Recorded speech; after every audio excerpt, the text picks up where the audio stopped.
Hello friends, welcome back to our channel. మనం ఏదైనా చెడు పరిస్థితుల్లో ఇరుక్కున్నప్పుడు ఆ పరిస్థితి నుండి బయటకు రాకుండా దానిలోనే చిక్కుకుపోతాం. అలాంటి పరిస్థితుల్లో ఈ వీడియోలో మేము చెప్పిన స్టెప్స్ని ఫాలో అయితే మీరు ఎలాంటి కష్ట పరిస్థితుల్లో నుంచైనా బయటపడతారు. మరవేంటో ఇప్పుడు ఈ వీడియోలో చూద్దాం. అంతకంటే ముందుగా ఇంకా మన ఛానల్ని మీరు సబ్స్క్రైబ్ చేసుకున్నట్లయితే సబ్స్క్రైబ్ చేసుకుని వీడియోని లైక్ అండ్ షేర్ చేయండి.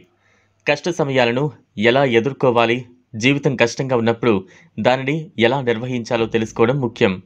క్లిష్ట పరిస్థితులను అధిగమించడానికి మరియు మీ భవిష్యత్తు కోసం మంచి ఎంపికలను చేయడానికి ఈ వీడియో మీకు సహాయపడుతుంది. కష్ట సమయాలకు చిట్కాలు. నెంబర్ 1, ప్రశాంతంగా ఉండు. విషయాలు కఠినంగా ఉన్నప్పుడు ముందుగా లోతైన శ్వాస తీసుకోండి. ప్రశాంతత కోసం ప్రశాంతమైన స్థలాన్ని కనుగొనండి లేదా విశ్రాంతి తీసుకోండి. ఇది మీకు స్పష్టంగా ఆలోచించడంలో సహాయపడుతుంది మరియు మీ గురించి, రాబోయే వాటి గురించి మంచి అనుభూతి చెందుతుంది. నెంబర్ 2, నిరాశ చెందకండి.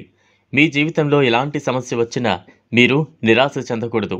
ఎందుకంటే నిరాశ చెందడం ద్వారా మీరు మీ ఆత్మవిశ్వాసాన్ని కోల్పోతారు మరియు మిమ్మల్ని మీరు బలహీనపరుచుకుంటారు. కాబట్టి పరిస్థితిని బాగా అర్థం చేసుకుని దానికి పరిష్కారం కనుగొనడానికి ప్రయత్నించండి. మరియు మీకు కావాలంటే మీరు మీకు దగ్గరగా ఉన్న వారి నుంచి లేదా కుటుంబ సభ్యుల నుండి సహాయం తీసుకోవచ్చు. మీ ఆలోచనలను వారితో పంచుకోండి మరియు వారి నుండి సలహాలను కూడా తీసుకోండి. నెంబర్ 3, స్వీయ పరిశీలన చేసుకోండి. చెప్పినట్లు మీరు ఏదైనా అర్థం చేసుకోవాలనుకున్నప్పుడు మీరు వ్యక్తుల నుంచి సలహాలు లేదా సహాయం తీసుకోవచ్చు. కానీ అదే సమయంలో మీరు మీ గురించి ఆలోచించుకోవాలి.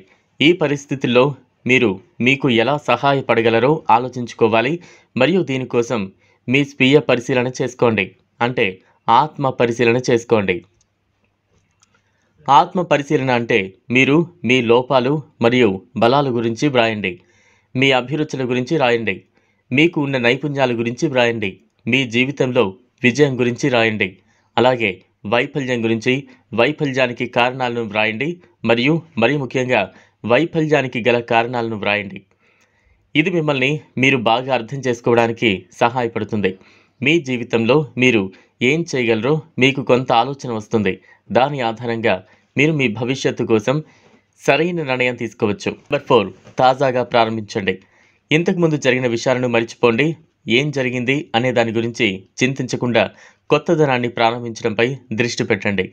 మీరు గతాన్ని మార్చలేరు, కానీ మీరు ఈరోజు కష్టపడి పనిచేయడం ద్వారా మంచి భవిష్యత్తును సృష్టించుకోవచ్చు. కష్ట సమయాలు ఉన్నప్పుడు ప్రశాంతంగా ఉండాలని గుర్తుంచుకోండి. సానుకూలంగా ఉండండి. మీ గురించి ఆలోచించండి మరియు తాజాగా ప్రారంభించండి. మీరు ఈ సాధారణ స్టెప్స్ని ఫాలో అయినట్లయితే చెడు పరిస్థితుల్లో నుంచి బయటపడవచ్చు మరియు పరిస్థితులు మెరుగుపడతాయి. సో ఇది ఫ్రెండ్స్ ఇవాల్టి వీడియో. ఈ వీడియోపై మీ అభిప్రాయాన్ని కామెంట్ బాక్స్లో కామెంట్ చేయండి. మీకు కనుక ఈ వీడియో నచ్చినట్లయితే లైక్ చేయండి, షేర్ చేయండి. ఇలాంటి మరిన్ని ఉపయోగకరమైన వీడియోల కోసం ఛానల్ని సబ్స్క్రైబ్ చేసి పక్కనే ఉన్న బెల్ ఐకాన్ని క్లిక్ చేయడం మర్చిపోకండి. ఇలా చేయడం ద్వారా మేము పెట్టే కొత్త వీడియోలు మీకు నోటిఫికేషన్ల రూపంలో చూడొచ్చు. Thanks for watching.